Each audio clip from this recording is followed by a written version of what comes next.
ఈరోజు మనం వెజిటేబుల్స్తో protein rich రైస్ని ఎక్కువ మసాలాలు లేకుండా ఎలా ప్రిపేర్ చేసుకోవాలో తెలుసుకుందామండి. ఈ రైస్ని ప్రిపేర్ చేసుకోవడానికి ఇక్కడ నేను 2 గ్లాసులు బాస్మతి రైస్ తీసుకున్నాను. ఈ రైస్ని శుభ్రంగా వాష్ చేసుకుని ఒక గ్లాస్ వాటర్ని పోసుకుని ఒక అరగంట ముందు నానబెట్టుకోవాలండి.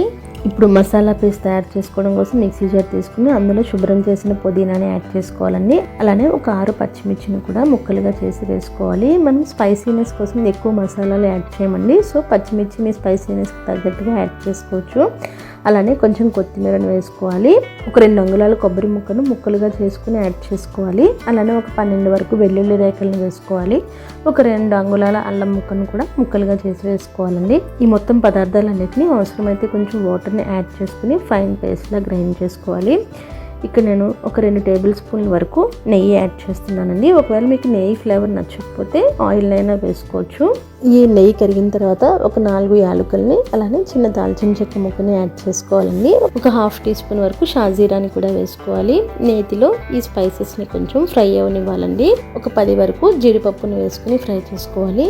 జీడిపప్పు ఆప్షనల్ అండి, మీకు నచ్చితే వేసుకోవచ్చు లేదా స్కిప్ చేసేయచ్చు. జీడిపప్పు ఫ్రై అయిన తర్వాత చిన్న చిన్న క్యూబ్స్ లా కట్ చేసుకున్న 200 గ్రామ్స్ పన్నీర్ని యాడ్ చేసుకోవాలండి. ఈ పన్నీర్ని లైట్ గోల్డెన్ కలర్ వచ్చేంత వరకు జాగ్రత్తగా కలుపుకుంటూ ఫ్రై చేసుకోవాలండి. ముందుగా యాడ్ చేసుకున్న షాజీరా ఫ్లేవర్ కూడా పన్నీర్కి పడితే బాగుంటుందని నేను షాజీరా వేసుకున్న తర్వాత వేసుకున్నానండి. ఒకవేళ మీకు అలా నచ్చకపోతే ముందుగానే ఫ్రై చేసుకుని తీసుకోవచ్చు. ఇలా లైట్ గోల్డెన్ కలర్లోనికి ఫ్రై అయిన పన్నీర్ని ఒక ప్లేట్లోనికి తీసుకోవాలి. ఇప్పుడు మరలా ఇంకొక టేబుల్ స్పూన్ వరకు నెయ్యి యాడ్ చేసుకోవాలండి. ఇందులో మనం ముందుగా ప్రిపేర్ చేసుకున్న మసాలా పేస్ట్ని యాడ్ చేసేసుకోవాలి. ఈ మసాలా పేస్ట్ నేతిలో చక్కగా మంచి సువాసన వచ్చేంత వరకు లో ఫ్లేమ్లో పెట్టుకుని ఫ్రై చేసుకోవాలండి. ఈ మసాలా పేస్ట్ ఫ్రై అయిన తర్వాత నేను ఒక 2 ఉల్లిపాయలను స్లైసెస్గా కట్ చేసుకుని యాడ్ చేసుకుంటున్నానండి.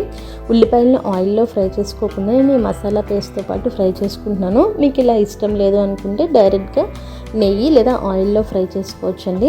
ఆయిల్ లేదా నెయ్యి యూసేజ్ని తగ్గించడం కోసం నేను ఫ్రై చేయలేదండి, జస్ట్ మగ్గించుకుంటున్నాను అంతే. ఈ ఉల్లిపాయలని ఒక 5 మినిట్స్ మగ్గించుకున్న తర్వాత మళ్ళీ మూత తీసుకుని ఒకసారి మసాలా పేస్ట్ని కలుపుకోవాలండి. ఇప్పుడు మనకి ఏ వెజిటేబుల్స్ అవైలబుల్గా ఉంటే వాటిని యాడ్ చేసుకోవాలి. ఇక నేను స్వీట్ కార్న్, గ్రీన్ పీస్, అలానే ఉడకబెట్టిన కాబూలీ చెన్న, క్యారెట్, టమోటో యాడ్ చేసుకుంటున్నానండి. మీకు బీన్స్, క్యాప్సికమ్, క్యాలీఫ్లవర్ అవైలబుల్గా ఉన్నా వేసుకోవచ్చు. సోయా చంక్స్ లేదా మిల్ మేకర్ని కూడా హాట్ వాటర్లో వేసుకుని సోక్ చేసుకుని యాడ్ చేసుకుంటున్నాను. ఈ వెజిటేబుల్స్ అన్నిటికి ఈ మసాలా పేస్ట్ బాగా పట్టేలాగా కలుపుకోవాలండి. ఇప్పుడు ఒక టేబుల్ స్పూన్ వరకు సాల్ట్ని యాడ్ చేసుకోవాలి. సాల్ట్ ఈ వెజిటేబుల్స్లో ముందుగా వేసుకోవడం వల్ల వాటర్ రిలీజ్ అయ్యి త్వరగా మగ్గుతాయండి. అలానే 1/2 టీ స్పూన్ వరకు పసుపు కూడా వేసుకోవాలి. ఉప్పు, పసుపు ఈ వెజిటేబుల్స్కి బాగా పట్టేలాగా కలుపుకోవాలి. ఇప్పుడు ప్యాన్ పై మూత పెట్టుకుని లో ఫ్లేమ్లో ఈ వెజిటేబుల్స్ని ఒక 5 to 10 మినిట్స్ పాటు సాఫ్ట్గా అయ్యేంత వరకు కుక్ చేసుకోవాలండి. ఈ వెజిటేబుల్స్ మనం కుక్ చేసుకునేటప్పుడు మధ్య మధ్యలో కలుపుకోవడం వల్ల అడుగు పట్టకుండా ఉంటుందండి. ఈ వెజిటేబుల్స్ ఆల్మోస్ట్ కుక్ అయిపోయాయి కదండి. ఇప్పుడు మనం ముందుగా ఫ్రై చేసుకున్న పన్నీర్ పీసెస్ని కూడా యాడ్ చేసుకోవాలి. ఇప్పుడు ఒక టేబుల్ స్పూన్ వరకు చిల్లీ పౌడర్ని యాడ్ చేస్తున్నానండి. ఈ చిల్లీ పౌడర్ ఈ పన్నీర్ పీసెస్కి వెజిటేబుల్స్కి పట్టేలాగా ఒకసారి జాగ్రత్తగా కలుపుకోవాలి. మరలా ఒక 2 నిమిషాలు ఈ మసాలా ఫ్లేవర్ అంతా పన్నీర్కి పట్టేలాగా మగ్గించుకోవాలండి. 2 నిమిషాల తర్వాత మనం ఏ గ్లాస్తో అయితే రైస్ తీసుకున్నామో ఆ గ్లాస్తో 2 గ్లాసెస్ వాటర్ని యాడ్ చేసుకోవాలండి. ముందుగా మనం బాస్మతి రైస్ని ఒక గ్లాస్ వాటర్తో సోక్ చేసుకున్నాం కదండి. సో రైస్ని వాటర్తో సహా యాడ్ చేస్తే సరిపోతుంది. ఇప్పుడు ఒకసారి బాగా కలుపుకుని సాల్ట్, స్పైసీనెస్ సరిపోయిందో లేదో చెక్ చేసుకోవాలండి. సరిపోకపోతే ఇప్పుడు యాడ్ చేసుకోవచ్చు.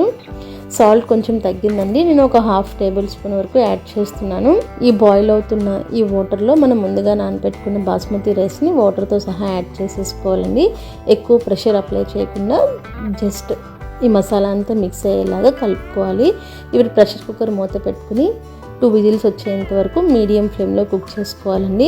2 విజిల్స్ వచ్చిన తర్వాత స్టవ్ ఆఫ్ చేసేసుకుని ప్రెషర్ కుక్కర్ ఆవిరంతా పోయే వరకు వెయిట్ చేయాలండి. ఆవిరి పోయిన తర్వాత కూడా వీలైతే ఒక 1/2 అవర్ లేదా కనీసం ఒక 15 నిమిషాలు మూత తీయకుండా అలా వదిలేస్తే ఏమైనా మాయిశ్చర్ ఉంటే అది కూడా అబ్జార్బ్ అయిపోతుందండి. 15 నిమిషాల తర్వాత మూత తీసి చూస్తే protein rich vegetable rice ready అయిపోయిందండి. వేడిగా ఉన్నప్పుడు కొంచెం ముద్దలా అనిపిస్తుంది, చల్లారితే పొడి పొడిగా అయిపోతుందండి. థ్యాంక్ యూ అండి. Thank you for watching.